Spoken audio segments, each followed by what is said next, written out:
Nous, on a remarqué que si on ne se fixe pas quelques objectifs ambitieux et quelques contraintes, les choses avancent doucement. C'est la mission diversité handicap. C'est pas un boulot de dingue parce qu'il faut absolument décentraliser ça sur les managers, sur l'ensemble de l'entreprise.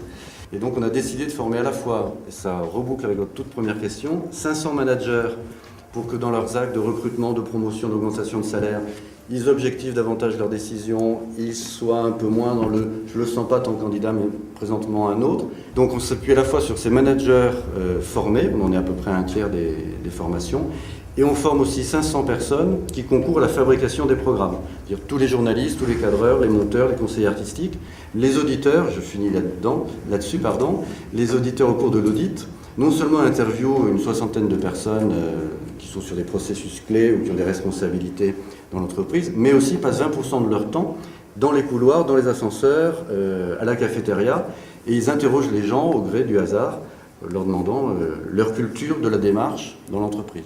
Donc on ne peut pas faire semblant. Très globalement, dans la société, on a d'abord une image du handicap qui est une image un peu, je dirais, passéiste, avec les gueules cassées, avec les invalides de guerre, et qu'on avait peu conscience finalement de la situation de handicap au cours de sa vie. Le fait de naître avec un handicap, d'acquérir au moment de sa scolarité, lors d'un accident de voiture, un handicap, de pouvoir contracter une maladie, d'avoir effectivement des maladies chroniques. Tout ça, je pense qu'on n'en avait pas complètement conscience, même si c'était déjà présent.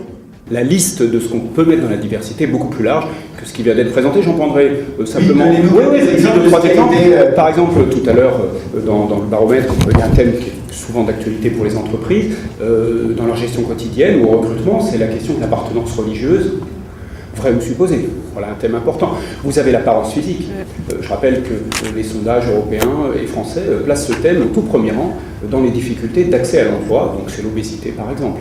Vous avez également la situation matrimoniale pour les femmes. On peut être une femme, c'est différent d'avoir des enfants ou éventuellement d'être enceinte, etc.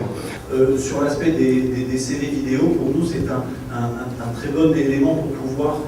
alors je comprends très bien ce que dit le professeur Amadieu, naturellement, mais je suis moins spécialiste diversité que handicap, mais c'est un bon moyen pour nous de pouvoir dédramatiser pour le manager le handicap, donc de pouvoir éviter parfois ce choc que craint le manager lors de la première rencontre. Alors après, je ne me positionnerai pas sur le point de société générale par rapport à l'égalité des chances, et faut-il ou ne faut-il pas l'utiliser, mais en tout cas, concrètement, moi, dans mon métier, c'est plus pratique si le manager ne va pas avoir cette appréhension de la première rencontre. Merci aux partenaires de cette matinée. Bonne fin de journée à toutes et à tous. Et bon retour dans vos entreprises.